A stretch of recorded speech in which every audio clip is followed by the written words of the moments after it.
consider a case when light ray enters a rarer medium from a denser medium. This will bend away from normal. If the angle of क्या कहा उन्होंने, क्या आपको हमने पिछले वाले लेक्चर में देखा भी था कि जब रे ऑफ लाइट एक ट्रांसपेरेंट मीडियम से दूसरे ट्रांसपेरेंट मीडियम में दाखिल होती है तो अपने पाथ को चेंज करती है, बेंड कर जाती है। अब एक बात ये भी हमने वहां पे कंक्लूड की थी कि अगर रे ऑफ लाइट एक रेयर मीडियम से डेंसर मीडियम में जा रही है तो क्या करेगी, टुवर्ड्स द नॉर्मल बेंड कर जाएगी। और अगर रे ऑफ लाइट जो है वो डेंसर मीडियम से रेयर में जा रही है तो रेयर मीडियम में जाके वो away from the normal bend करेगी, यही है ना। अब यहाँ भी यही बताया जा रहा है कि जब ray of light from denser medium towards the rare medium जाती है, ज्यादा डेंसिटी के मीडियम से कम डेंसिटी वाले मीडियम में जाती है तो वहां जाके वो away from the normal bend करती है, उसका एंगल ऑफ रिफ्रैक्शन बड़ा होता है। अब जैसे जैसे आप एंगल ऑफ इंसिडेंस को बड़ा करते जाएंगे, ये है ना आपका एंगल ऑफ इंसिडेंस, ये एंगल ऑफ इंसिडेंस है, आप इसको बड़ा करते जाए, रे यूं दाखिल करें, एंगल ऑफ रिफ्रैक्शन भी बढ़ता जाएगा। करते करते करते कोई तो एक ऐसा एंगल ऑफ इंसिडेंस आएगा जिसपे आपका एंगल ऑफ रिफ्रैक्शन 90 डिग्री हो जाए।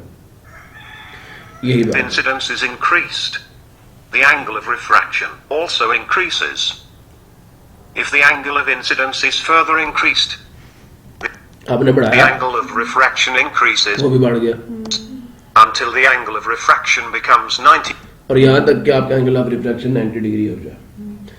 समझ आया। अब वो एंगल ऑफ इंसिडेंस जिसके लिए एंगल ऑफ रिफ्रैक्शन कितने डिग्री हो, 90 डिग्री, उसको कहते हैं क्रिटिकल एंगल। मैक्सिमम बच्चे ये समझेंगे वो एंगल जो 90 डिग्री के बराबर हो वो क्रिटिकल है, नहीं। डेंसर मीडियम में बनने वाला वो angle of incidence, angle of incidence जिसका एंगल ऑफ रिफ्रैक्शन जो है 90 डिग्री हो, उस एंगल ऑफ इंसिडेंस को हम लोग बोलते हैं क्या, क्रिटिकल एंगल। ये वाला एंगल जो शुरू में है angle of incidence, this angle, ये जो आपकी ऑरेंज कलर की लाइन है इसका इसके साथ जो एंगल है, this is the angle of incidence. वो एंगल ऑफ इंसिडेंस जिसके लिए एंगल ऑफ रिफ्रैक्शन 90 डिग्री हो, नॉर्मल के साथ रे ऑफ लाइट 90 डिग्री का एंगल बना है, उसको कहते हैं क्रिटिकल एंगल। अब अगर angle of incidence critical angle से बड़ा हुआ तो रे ऑफ लाइट बाहर जाएगी, रे ऑफ लाइट बाहर जाएगी।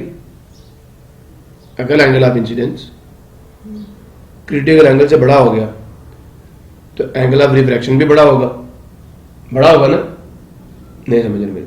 एंगल ऑफ इंसिडेंस हमने बढ़ाया, एंगल ऑफ रिफ्रैक्शन ये था, बढ़ाया बढ़ गया, बढ़ाया 90 डिग्री हो गया। अब अगर मैं एंगल ऑफ इंसिडेंस को क्रिटिकल एंगल से भी बड़ा कर दूं तो वो अंदर ही रहेगी, तो रे ऑफ लाइट अंदर आ जाएगी, बाहर नहीं जाएगी, रिफ्लेक्ट हो जाएगी सरफेस से, इस बाउंड्री से। समझ आया नहीं यार? This is called the total internal reflection. कि रे ऑफ लाइट, पहली बात, दो बातें हैं ना यहाँ पे, दो कंडीशन डिड्यूस होंगी टोटल इंटरनल रिफ्लेक्शन के लिए। अगर कोई बच्चे किसी को समझ आ गई है कि दो बातें कौन सी हैं for the occurrence of total internal reflection, तो कोई बताना चाहेगा? टोटल इंटरनल रिफ्लेक्शन के अकर होने के लिए कौन सी दो बातों का पूरा होना जरूरी है? आपके सामने सारा कुछ। एक जो एंगल ऑफ इंसिडेंस है वो रिफ्लेक्टेड, वो क्रिटिकल एंगल से बड़ा होना चाहिए। क्रिटिकल एंगल होगा तो रे ऑफ लाइट 90 डिग्री पे बेंड करेगी, रिफ्लेक्ट होगी, जो आपकी रेयर मीडियम में जाएगी। लेकिन अगर आपका angle of incidence critical angle of the medium से बड़ा हो गया तो रे ऑफ लाइट वापस आ जाएगी किसके अंदर, उसी मीडियम के अंदर वापस आ जाएगी। Problem no. दूसरी शर्त क्या है? पहली बात तो यह है कि for the occurrence of total internal reflection the angle of incidence of the ray must be greater than the critical angle. दूसरी बात क्या, गौर से देखो तो ये समझ आ जाएगी। पूरी सिचुएशन को देख, पूरी सिचुएशन को देख, पेज पे मौजूद एक स्पॉट को मत देख, पूरी सिचुएशन को देख, क्या डिफरेंट है इसमें, निकाल सकते हो कोई कंक्लूजन? दूसरा जी, पहला तो है क्रिटिकल एंगल से बड़ा एंगल होना चाहिए, लेकिन उससे भी पहला एक था जो कि सबसे पहले आपको बनाना चाहिए था जी, है कोई कंक्लूजन? सो बच्चे कंक्लूजन ये है, रे ऑफ लाइट कहां से कहां जा रही है? डेंसर मीडियम से रेयर मीडियम में जा रही है। हाई डेंसिटी मीडियम से लो डेंसिटी मीडियम में जा रही है। पहली शर्त, रे ऑफ लाइट ट्रेवल करे ज्यादा डेंसिटी वाले मीडियम से कम डेंसिटी वाले मीडियम की तरफ, या हाई रिफ्रैक्टिव इंडेक्स वाले मीडियम से लो रिफ्रैक्टिव इंडेक्स वाले। डेंसर मीडियम का मतलब ये है कि उसका रिफ्रैक्टिव इंडेक्स ज्यादा है, और रेयर मीडियम का मतलब ये उसका रिफ्रैक्टिव इंडेक्स क्या है? कम है। कम है। डेंसर मीडियम से रेयर मीडियम की तरफ लाइट ट्रेवल करे, पहला पॉइंट। दूसरा पॉइंट क्या है कि रे ऑफ लाइट का जो क्रिटिकल एंगल है, वो क्रिटिकल एंगल या angle of incidence angle of incidence critical angle से बड़ा होना चाहिए। पहली शर्त ये थी रे ऑफ लाइट डेंसर मीडियम से रेयर मीडियम की तरफ जाए, जी। और दूसरी कंडीशन ये थी कि जो angle of incidence of the रे है वो क्रिटिकल एंगल से बड़ा होना चाहिए। बच्चे यही दो बातें हैं टोटल इंटरनल रिफ्लेक्शन की।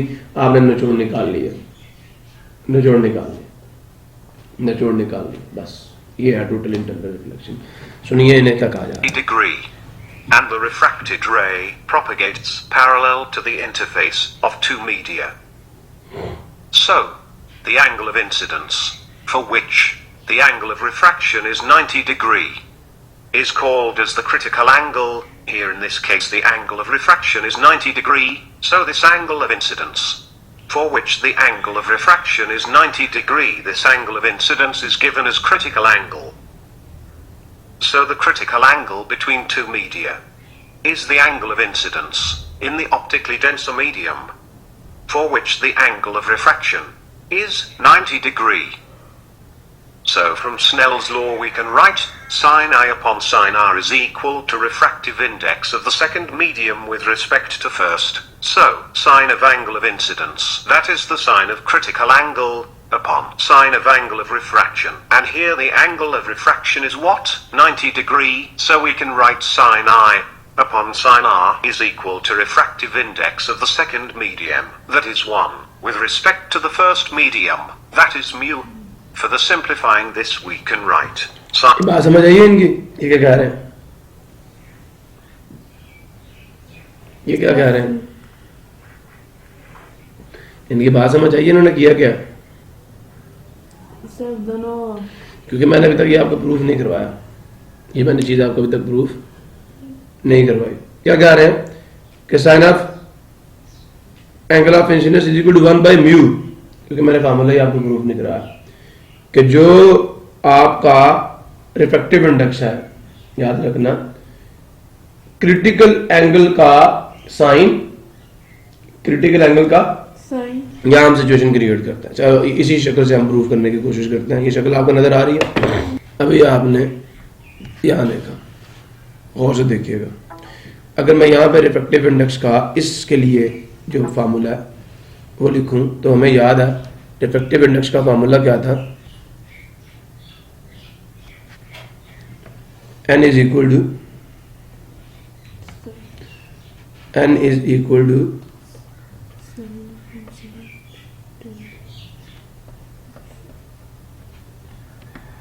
divided by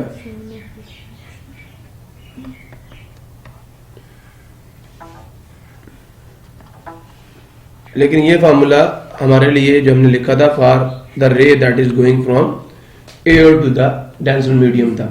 ये फार्मूला अगर आपको याद हो तो हमने ये लिखा था कि जो आपका एंगल ऑफ इंसिडेंस होगा वो कहां पे होगा? एयर में। और जो एंगल ऑफ रिफ्रैक्शन होगा वो कहां पे होगा? ग्लास में।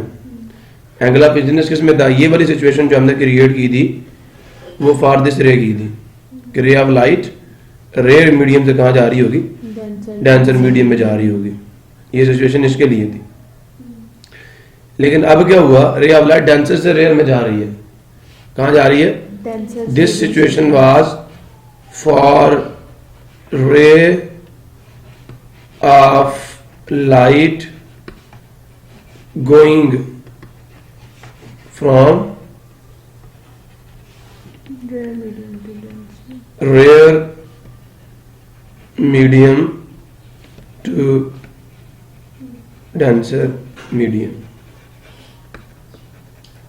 प्रॉब्लम क्योंकि सिचुएशन डिफरेंट है। तो अब याद रखना, अगर रे ऑफ लाइट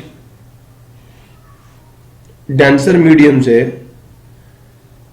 रेयर मीडियम में जा रही हो, तो अब जो साइन ऑफ एंगल आई और साइन ऑफ एंगल आर की रेशियो होगी वो बराबर होगी फॉर ए रे.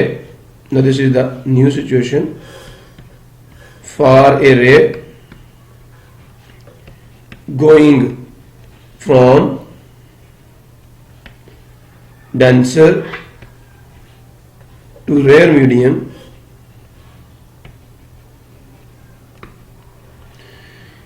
जो हमारे पास sine of angle I divided by sine of angle r होगा वो बराबर होगा रेसिप्रोकल के 1/n के. समझ आया? रे ऑफ लाइट अगर रेयर मीडियम से डेंसर मीडियम में जा रही है तो जो एंगल आई का साइन होगा और जो एंगल आर का साइन होगा इन दोनों की रेशियो एन के रिफ्रैक्टिव इंडेक्स के बराबर है. लेकिन जब ray of light denser medium से रेयर में जा रही है तो अब जो फार्मूला होगा, क्योंकि आपके एंगल चेंज हुए, अब एंगल ऑफ इंसिडेंस अंदर है और रिफ्लेक्शन बाहर है, तो अब क्या होगा फार्मूले में ये चेंज आएगा. क्लियर हुआ नहीं हुआ? क्योंकि आपने डेंसर मीडियम का एंगल ऊपर रख दिया और रेयर का नीचे रख दिया, तो फिर क्या होगा इधर भी रेसिप्रोकल ही आएगा. प्रॉब्लम किसी को? सो ये तो आपको बात आ गई समझ. अब जरा आप यहां पे हैं,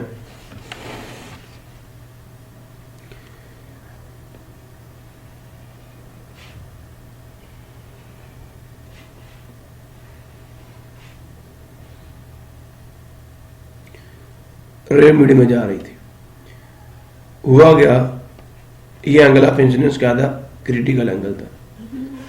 this I was equal to angle C, ये क्रिटिकल एंगल है, तो इसके लिए एंगल ऑफ रिफ्रैक्शन क्या होगा? 90 डिग्री. अब क्योंकि ray of light denser medium से रेयर मीडियम में जा रही है तो हमें पता है because sine of angle I divided by sine of angle R will be equal to 1/n, the reciprocal. Now because here the angle I is equal to critical angle C and angle R is equal to 90 degree. So putting the values, this is the equation number 1. So now equation number 1 will implies that sine of angle C divided by sine of 90 degrees is equal to 1/n. Problem किसी को? From here, because you know that the sine of angle 90 degree is equal to 1. So therefore यहाँ 1 आ जाएगा. So from here we will have sine of the critical angle is equal to the reciprocal of refractive index. So अगर आपको refractive index given हो तो आप critical angle find क्या कर लो? Sine को उधर जाके इन्वर्स ले लो. अगर आपको critical angle पता है तो आप क्या करो? उसका sine लो, या क्या होगा यहाँ से आप एक ये हमारी इक्वेशन है star, and from here we can write another equation that is n is equal to the reciprocal of the sine of the critical angle. Double star. Star equation ये कह रही है अगर आपके पास refractive index है, from here we can deduce that the angle C is equal to the sine inverse of the reciprocal of the refractive index. Refractive index के reciprocal का आप sine inverse लो तो आपको critical angle मिल जाएगा. और अगर आपके पास critical angle है आप उसके साइन का रेसिप्रोकल ले लो, आपको क्या मिल जाएगा? क्या मिल जाएगा? रिफ्रैक्टिव इंडेक्स मिल जाएगा. क्रिटिकल एंगल के साइन का रेसिप्रोकल रिफ्रैक्टिव इंडेक्स के बराबर है. अब यहां से एक चीज हम डिड्यूस कर सकते हैं. क्या रिडक्शन है जी हमारी? कि हमारे पास जो रिजल्ट आया कि sine of angle C is equal to 1/n. The sine of the critical angle is equal to the reciprocal of refractive index.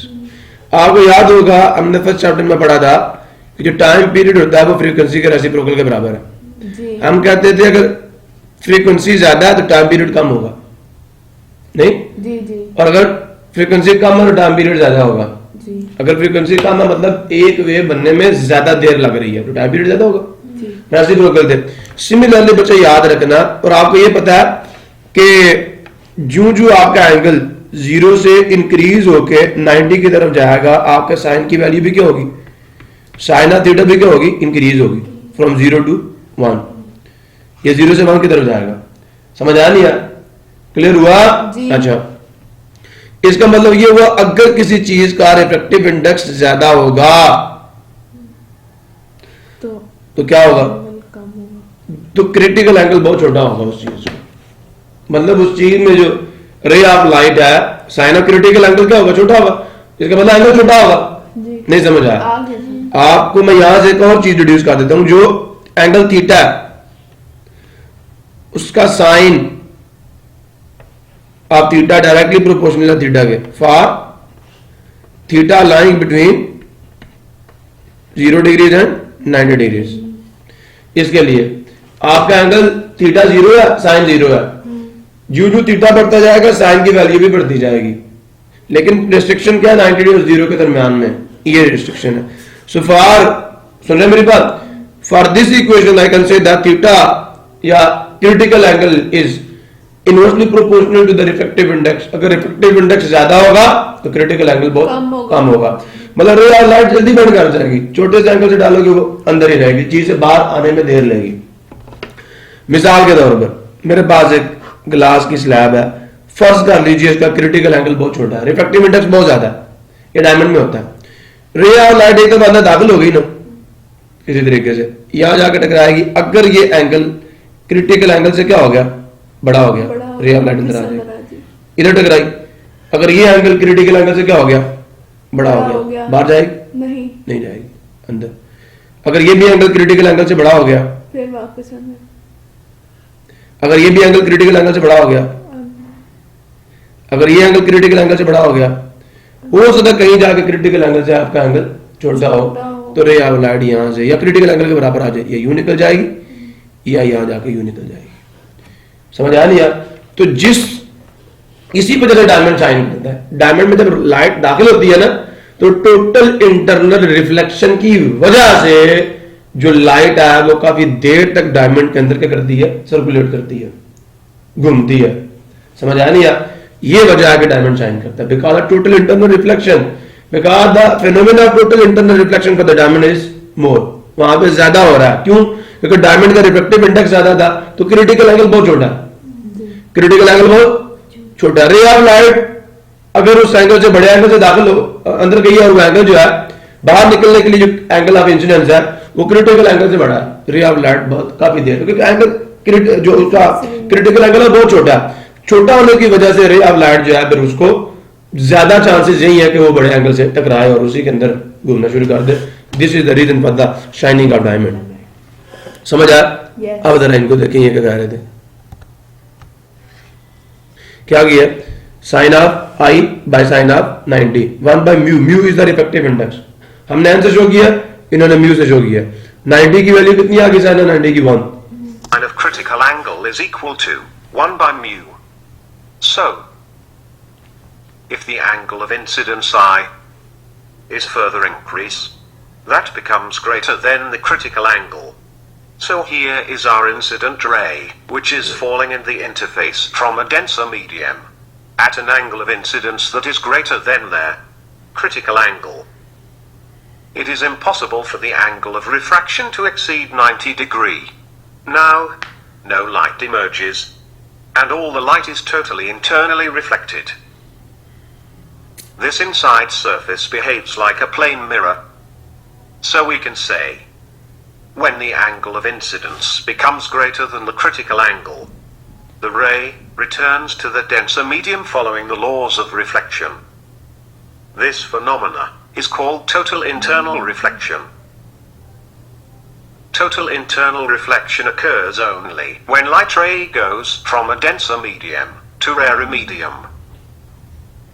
Some of the applications of total internal reflection include the optical fiber. The central portion of optical fiber is core. It is surrounded by a layer of low refractive index compared to core that we call it as cladding. Now, light ray is incident inside the core. इस पे बात करेंगे थोड़ा हम This light arbitrage in pools. अब ये मेरे क्या, ये भी हम समझेंगे इसको कि देखें जब सहरा में लोग जाते हैं तो लगता ये है कि ये जो दरख्त है सहरा के अंदर, यहाँ कहीं पानी है, यहाँ पे इस दरख्त का रिफ्लेक्शन नजर आता है नीचे। वो क्यों नजर आता है? आप यहाँ चेक करें, आपको लग रहा पानी है रोड के ऊपर, ये आपका वो हवाई जहाज खड़ा है। अब ये हाईवेज के ऊपर आपको पानी क्यों नजर आ रहा है? हालांकि यहाँ पानी सही सख्त गर्मी में मोटरवेज के ऊपर क्यों नजर आता है? कि यहाँ कोई पानी पड़ा हुआ है, लेकिन आप जैसे ही वहां पहुंचते हैं तो वो पानी नहीं होता। इसकी क्या वजह, इसे मिराज कहते हैं। आगे देखते हैं। ये हम इंशाल्लाह अभी थोड़ी देर में समझते हैं कि ऐसा क्यों होता है। अब हम अपने लेक्चर की तरफ चलते हैं।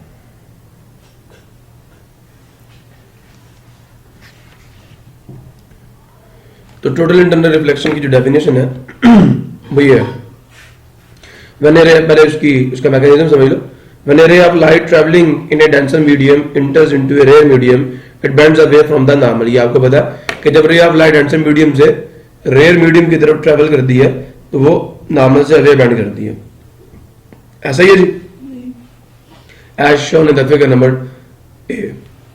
If the angle of incidence increases, अगर एंगल ऑफ इंसिडेंस को आप इंक्रीज कर दें, जैसे मैंने यहाँ किया था, तो एंगल ऑफ रिफ्रैक्शन भी बढ़ जाएगा।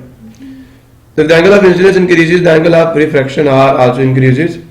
For a particular value of angle of incidence, the angle of refraction becomes 90 degree। एक वो वक्त आता है कि आपका एक ऐसा एंगल ऑफ इंसिडेंस आता है जिसके लिए आपका एंगल ऑफ रिफ्रैक्शन बढ़ते बढ़ते 90 डिग्री तक पहुंच जाता है, और रे ऑफ लाइट इस सरफेस के पैरेलल जाना शुरू हो जाती है। प्रॉब्लम किसी को, तो for a particular value of the angle of incidence, the angle of refraction becomes 90 degree। The angle of incidence that causes the refracted ray in the rare medium to bend through 90 degree is called the critical angle। वो angle critical angle है।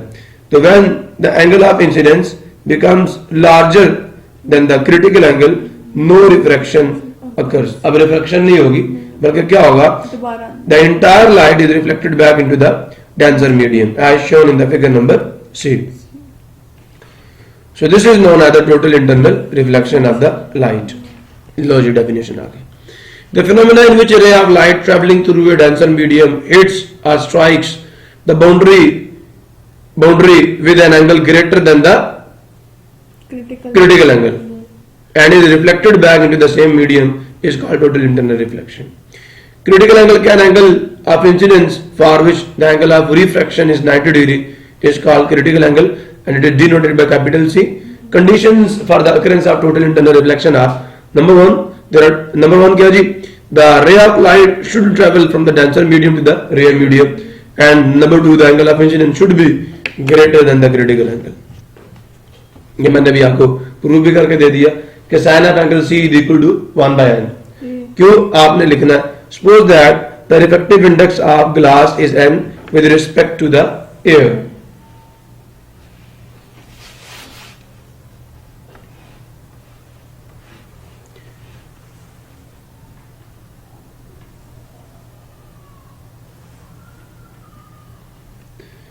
n क्या है, refractive index of glass with respect to the air है। तो ये जो n है ये फॉर दिस सिचुएशन है कि जब ray of light denser medium से कहां दाखिल हो रही हो, रेयर मीडियम में। This is sorry rare medium से डेंसर में आ रही हो ना, ये n उसके लिए, this is the denser medium. तो ये टुवर्ड द नॉर्मल बेंड करेगी। तो यहां आपका एंगल ऑफ इंसिडेंस है, ये रिफ्रैक्शन है, लेकिन अब एंगल ऑफ इंसिडेंस कहां पे, अंदर है, और रिफ्रैक्शन बाहर। तो ये जो वैल्यू है इसका रेसिप्रोकल होगा इसके बराबर। अगर अब हम साइन ऑफ एंगल आई और आर की रेशियो लेते हैं तो वो एन नहीं आएगा बल्कि 1 by n आएगा। समझ आया? तो angle of incidence I is equal to C, angle of refraction is 90 degree for this case जिसके लिए हम बात कर रहे हैं। तो ray of light is going from the denser medium towards the rare medium and the angle of incidence is critical angle and the angle of refraction is 90 degree। ये हमने लिख दिया। बेसोनेज लॉ इस सिचुएशन के लिए sin I by sin R is equal to 1 by n for light going from denser medium to rare medium।